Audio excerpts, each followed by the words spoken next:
we took her from the break. She needs no introduction. Ros, who now runs the ACER, is it an institute or organization? ACER integration organization. Previously worked at Imperial College on a lot of the psilocybin trials there, developing the therapy protocols, integration protocols, and then I think, well, maybe this is something you'll talk about as a response to that. It's gone into the community, setting up integration programs there. It's doing lots and lots of other wonderful things, which maybe you get time to talk about the Love and Grief program too, if you get the chance. So yeah, over to Ros. Is this on? That's on, it's on. Thank you. I'm so happy to be here. I not infectious anymore, but still very brain foggy.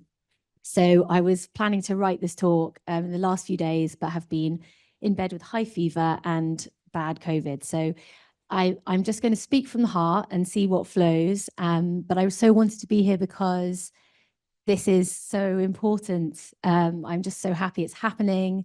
A whole 2-day gathering about integration. And I'm so glad it's happening here as well with so many wonderful people and such an exciting department at Exeter. It's really, joyful to be here for the first time. So I will maybe talk a little bit about how the ACER integration program developed out of the clinical work, and then talk a bit about how it works and maybe how we are working at the local community level. So, oh, and I wanted to say as well, lovely talk, Paul, thank you so much for that. And Jeff, also beautiful talk. And if I had more of a brain cell, I was going to try and weave together thoughts I had listening to you talk, but now I'm sitting up here, they've all disappeared into the ether. So I'm just going to see what comes. So when I was working at Imperial on the clinical trial, psilocybin for depression, I became aware quite quickly of how people's psychedelic experiences would fade when they went back to their usual lives. So, well, not their psychedelic experiences, but the connectedness that they could feel. So we worked a lot in our team about thinking of the mechanisms, and one of the mechanisms we looked at was connectedness to self, community, and nature. And that there's a scale developed to measure that connectedness with those 3 different subscales. And watching people over the course of the 2 studies feel this connectedness. One person described it as having the lights in a dark house turned on and he could see his life again, but then the lights faded again. Because, I was so fascinated by this issue, and I can't wait to hear more about it later, this issue that in Indigenous cultures, in Indigenous places, there's no need for integration. And that makes complete sense on the basis of how much more connected to land, to place, to community, in an in-situ community, where you're going to a place to drink medicine that you understand, with elders from a lineage that you understand, and you're part of a community that are going through a long cyclical process of journeying and integrating and journeying and integrating, that it's part of the way you live. There is no need for integration. So without knowing anything about the anthropological evidence, I just feel that I can so feel how our culture has deviated so far from that kind of connectedness. And it's a great sadness to me that going back to actually Jeff's presentation, decades of neoliberalism and what it's done, it's like a real poverty. It feels like a poverty in our culture, like a spiritual poverty, a connectedness poverty, and just this absolute kind of, disconnection that we often don't even feel because we don't know what it is to live in a different way. So realized in the trial that people were feeling depressed again afterwards, and that the academic papers don't really show that because they only measure up to a certain point. And clinical trials can't really offer the kind of integration that we kind of culturally need, because they're medical research trials. They're measuring a drug, and so they have to have a cutoff point, and they can't really go into the therapeutic support afterwards. So we have the system where there's this kind of emptiness. We're bringing in these psychedelic clinical trials, but we don't yet have the cultural containers and the language and just the container. We don't have the container. So it feels like we need to kind of rebuild a culture of care, a culture of understanding, and a slow, steady process and framework for helping people integrate these experiences, but also live by them too, which can be very difficult to do in kind of fragmented modern society. So, and actually to think of an analogy here as well. So before I talk about how ACER works, which is what we kind of developed to try and start, you know, it's like a drop in the ocean, but an attempt to start to try and rebuild that container, and using the indigenous wisdom of the land that we ourselves are from, which is Celtic, Druidry. I know so little, and I'm amongst people that know so much, so I'm kind of embarrassed to even mention it, but I will talk about how we've kind of started to weave in, well, it's the wisdom of trees, it's the wisdom of land, which is all of our birthright. But yeah, so before I get on to that, the analogy, I remember when I first started working in psychedelic research some years ago now, watching a presentation, which at the time I was like really, really passionate about and felt really inspired by. And it was, you know, really important in its day. It was about how if we think about the analogy of mental illness or suffering or depression as like a toothache, then we could see antidepressants as like a painkiller and psychedelics as like an antibiotic getting to the roots of the infection of the tooth, which is a powerful idea. So psychedelics can be an antibiotic to get to the root of the infection rather than just numbing the symptoms, the pain, the tooth pain. But now I don't see it that way anymore, because I think to see the problem, the root of the problem, as an individual person's toothache is missing the context, in that surely the real root, yes, what's causing that person's pain is their infection at the base of their tooth, but really the cause is a culture that feeds the tooth constant sugar and does not provide any dental care, which is essentially the world that we're living in. So when we recontextualize everything and think, okay, so we've got this project of psychedelic therapy, we're all trying to, you know, we're trying to make people feel better, people that have been suffering, we want them to get relief. We want people to be able to be creative. We want people to be able to access these spiritual states and communion, all these beautiful things. But if we don't look at the context, and if we're not really eyes open to that, then we're kind of colluding with that system, and we're patching things up without changing the real problem. So it's this, what do we do? And I guess, you know, what I decided to do was something very small, and it is still very small, and it's just it's a small community, and I don't know how much difference it's going to ultimately make beyond the lives of the people that are doing it. And me, I'm, you know, feel very privileged to be working in this way. I love it, but it's not like it's going to change the world. But I also saw this quote that said, an island of coherence in a sea of chaos can shift the whole thing to a higher order. So I got this idea of islands of connectedness, and how can we create these islands of connectedness? And they're certainly not just online, that's for sure, but the ACER community is essentially an online community, but which people then take some of the practices to their local community to create these little islands of connectedness and islands of coherence. So how long have I got, by the way, Celia? How long you want? Okay. Maybe like 10 more. Okay, thank you. You can then get the other speakers up. Yeah. So broadly what ACER is, it stands for Accept, Connect, Embody, Restore. And it is essentially a community for people. It's open to anybody that is engaging in psychedelic exploration, or just engaging in exploration of deeper states of consciousness, from breath work, from meditation, or through personal crisis. We have some people in the community who just had huge life events that made them question everything, and they felt they wanted a community of people to process this big change with. So the core principle of it is it's a kind of fellowship, although I don't like that word because it's very gendered. It's I can't think of another word. It's a kind of fellowship, a bit like AA with kind of 12 steps, although we have 12 trees, and they work as a kind of around the calendar. So it's an ongoing cyclical process. So if you imagine a kind of a calendar, like a clock, not a clock, like a cyclical circle with 12 trees going round. And each tree is a different month. And each month has a different theme. And the tree teacher of that month teaches us the theme. And I have come to really feel trees as teachers now. And I relate to them in a completely different way to how I did before. And we connect deeply to each tree and its lesson. And for people who haven't yet really got into the trees or connected with them, they can just connect with the lesson. June, we're in now, which is Hawthorn Tree, which is about forgiveness of ourselves, forgiveness of others. July, we move into welcoming all parts of ourselves. That's based on IFS, internal family systems. I won't go through all of them, but you can still relate to the theme, even if you don't relate to the idea of the tree as the teacher.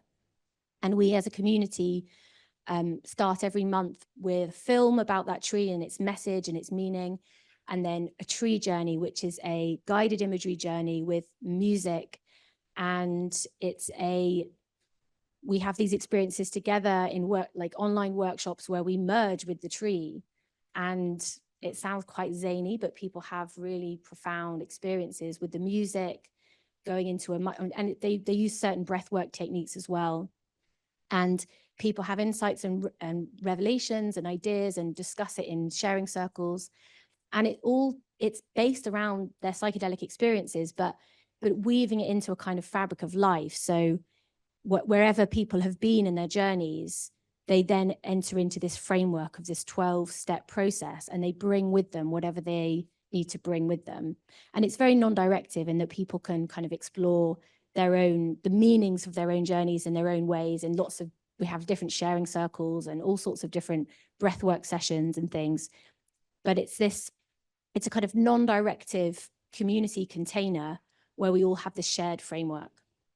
And I'll just say a little bit about the local work. So when the first cohort, we've had 4 cohorts of 60 people. It's a year-long process. People have to pay. I didn't want to take any VC funding after very bad experiences with the corporate world and psychedelics.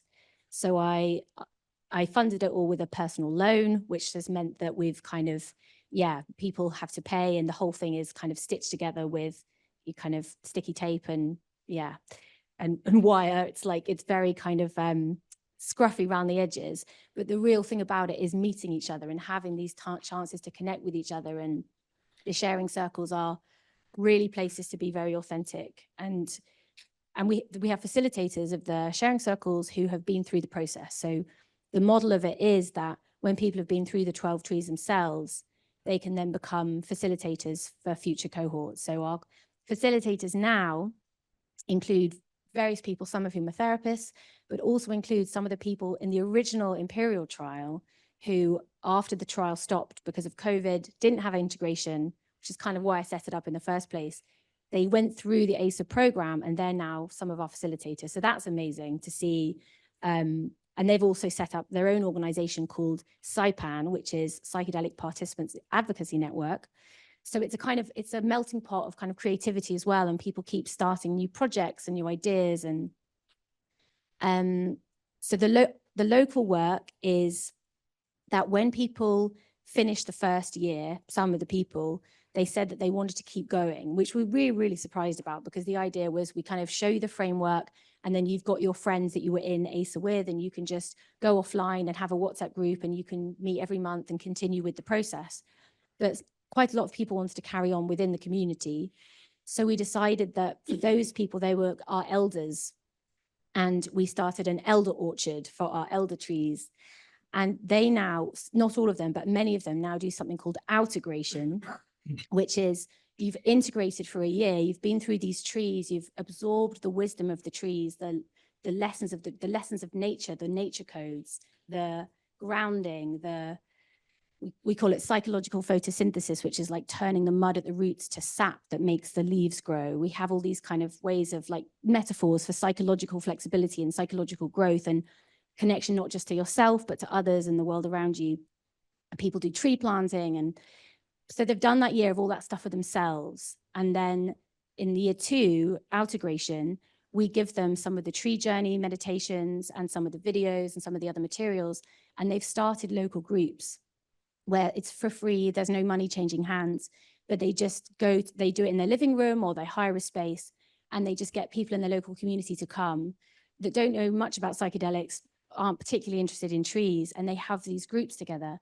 And the feedback from that has been the most rewarding of all of it, because just that sense of the kind of the spreading, that's the idea of these ideas spreading beyond this little core group of us. And it's really moving to hear how people who are living in communities who are disconnected from each other, they don't know each other, they're longing. There's that poverty of connectedness that we have. People are absolutely, and the question about, do we need chaplaincy in the community? Yes, our communities have been so depleted. And like, if you think of it as like soil, just like part, the same way the soil of our actual earth depleted, too many pesticides, not enough goodness, erosion, not enough root connection, not enough structure, and it erodes and erodes. And so it's like, it's bringing some of that root structure, that mycelium back. And those groups, some of them are starting to think about communal food preparation and growing vegetables together. So it's like, from that little seed of local organizing, I think it's important in the times that are coming to have those local connections as well. And just the very final thing, there's lots of different things that the ACER community is like spanning into, but one of the ones that you mentioned, Celia, was we've started a group of, it's kind of the ACER group, some of our facilitators and some of our elders, that goes beyond that as well. It's a group of volunteer therapists who've come together to offer these events online to have difficult conversations. So I think in the psychedelic field, it's still such a young field, and there's a real lack of place, kind of forums to kind of come together and talk about some of the challenging things. So the most recent one that we had was, it was, the original event was for Valentine's Day, and it was called Love and Grief in the Shadow of War. And it was because it was Valentine's Day, and we'd been talking a lot in our community about how devastated we were by what we were seeing in our news feeds, and how it felt very difficult to really focus on anything else, and how we were kind of like thirsting for a place to talk about it. So we invited some speakers, amazing speakers, to come and share their perspectives and just have a space for grief. I think we need spaces for grief in these times.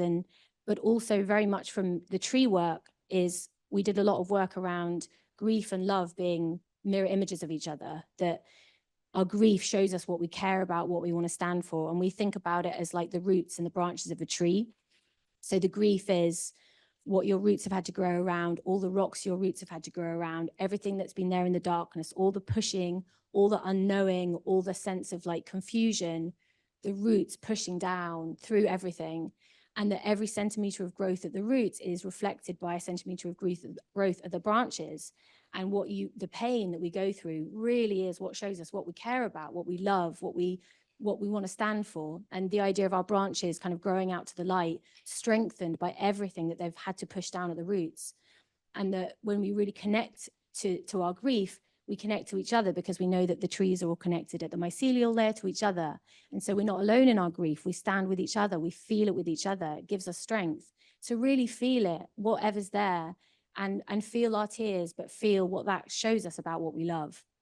So we use that idea of the forest, of like, in these times we need a forest, to have these group calls where it's kind of like we create a forest to have these difficult conversations together. The last one we had, which was in May, was Love and Grief in the Shadow of Psychedelic Narcissism. And that one was really started by, events in the community linked to a kind of psychedelic luminary, and, a shock related to events that had unfolded. And that sense of like, where do we talk about this? And so we asked some experts in the field to come and speak, and we had sharing circles, and we had a tree meditation at the end, like we did in the first event. And we had all of our volunteer therapists that are there to hold these sharing circles. And they were both beautiful events with loads of just very authentic connection, and people saying that they were really thirsting for something like that and that they hadn't found it before. And yeah, it was just really moving as well, because before we did the event, we put out a call and said, if anybody has been affected by psychedelic narcissism, please get in touch with us. Leave us an anonymous kind of testimony so that we can include your voices. And we received a lot of testimonies, and some of them were really, very, there's a lot of work we need to do, of course, as a new field, in really creating the support structures, the root networks, so that people feel heard and feel safe, and that there's places for people to go to when something goes wrong in a clinical trial or in a psychedelic retreat. And so just one more thing to mention is PsyAware, which is a new organization that's been set up by Anya Alexiuk, who she makes all the films for ACER. And she's set up an organization which is to support people who have suffered harms in the psychedelic space and who have had challenges with psychedelic narcissism. So yeah, people can look up PsyAware. It's just started if you know anybody that needs support in that kind of way. But really, I suppose overall, what I'm really kind of hoping for is that we can, a kind of ecosystem starts to really, really develop, where, of course, we have the medical model and we have this very kind of, the kind of corporate capitalist kind of mission forward, but that alongside that, we have, we create these kind of islands of connectedness. And I guess that's what these conferences are for, so that, people really feel kind of cared for in the long term, not just for a few weeks, not just for a few months, but that there's caring places that people can connect to in an ongoing way. And then just remembering actually something that I heard Christine Housekeller say in a podcast, which is that from speaking to somebody in an Indigenous elder using plant medicine, who said, it's only when you've forgotten the song of the trees, or you don't know the song of the trees, that you need the psychedelic plants. That it's the song of the trees that we really need, which is interconnectedness. So I guess, whether or not the ACER community, it's moving out of the psychedelic field, and it's more about helping us all remember the song of the plants, of that interconnectedness. So if anybody would like to join us, you're very welcome. And thank you very much. And sorry for being very waffly and misdirected.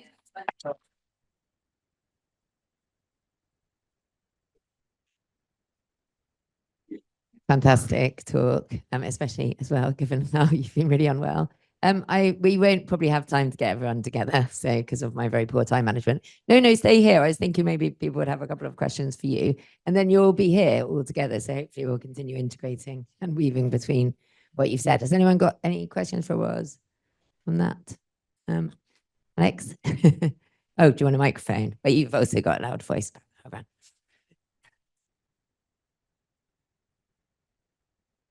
Hi, Ros. I've kind of watched your ACER vision from quite a way back. And it's really nice to see it get where it needs to be.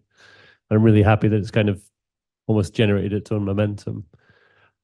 Given, I suppose, the general topic here is about clinical application of integration, or a place for integration within a clinical setting. Just wonder what you think. Do you think it's possible?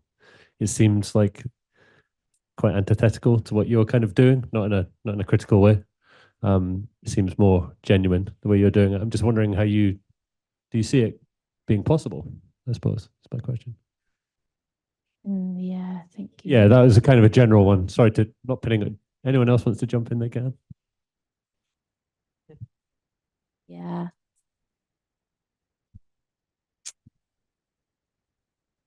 I suppose there's the immediate integration after a trial that's, we really can't do without, the kind of the day after and maybe the week after as well. And that connection to the people that have been the guides in the study is so important. It would be horrible to be without that. Although I have seen some companies completely trying to remove all of the therapy and all of the integration. And so realistically, we might be moving in that direction, that the integration gets reduced and reduced and reduced down, as, some of the bigger companies are framing them more as kind of, pharmaceutical interventions without the therapy. But I think, yeah, we can't really do without that talking through afterwards. But I don't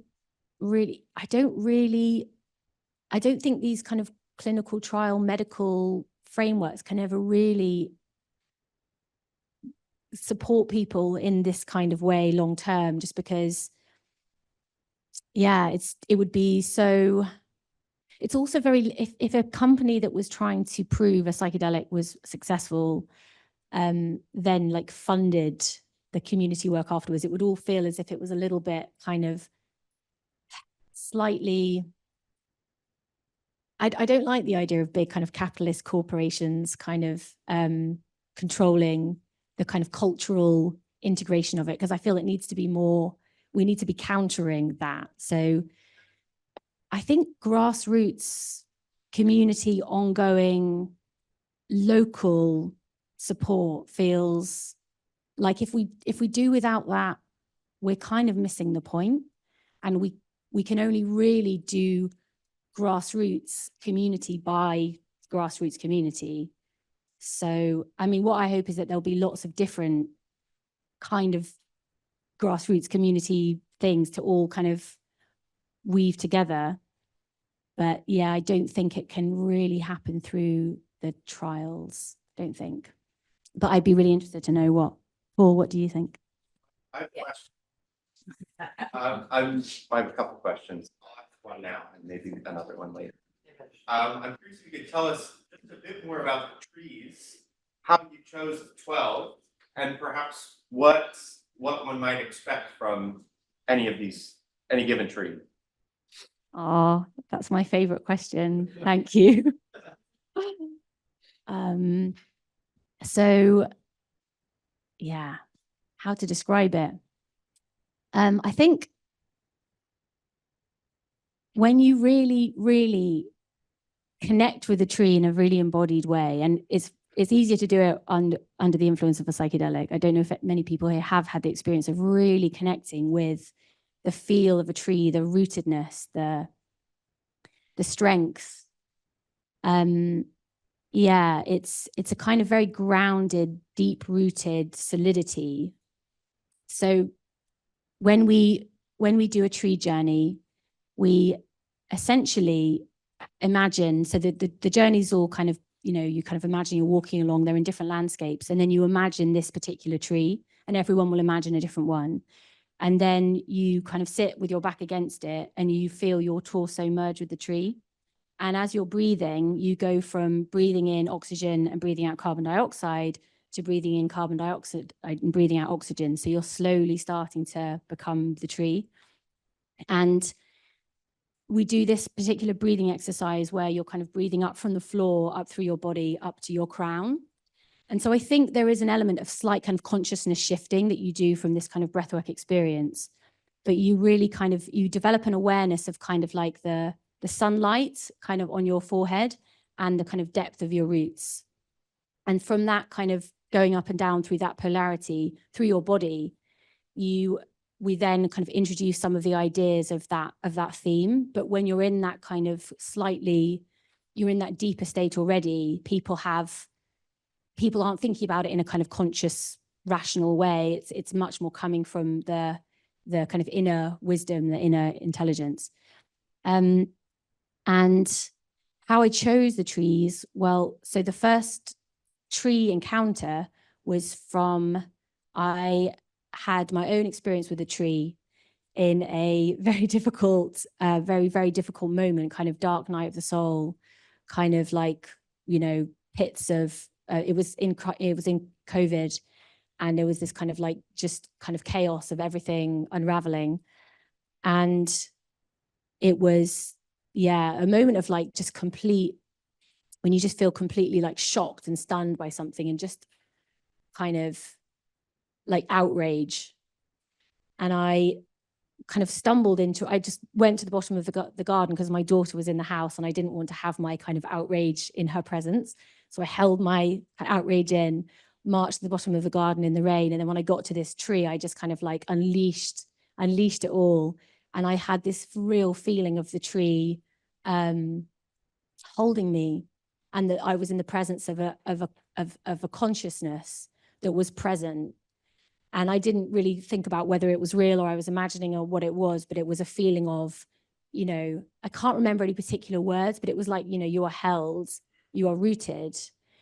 And it was the feeling of seeing the tree, how knobbly and gnarly and spiky, and, you know, it had this great big kind of scar in the middle of it, and just realizing how trees, they live through the storms and how resilient, and they just keep going. So that was my first experience. That was a field maple tree. But then as a result of that, I read lots of books about the Celtic tree calendar.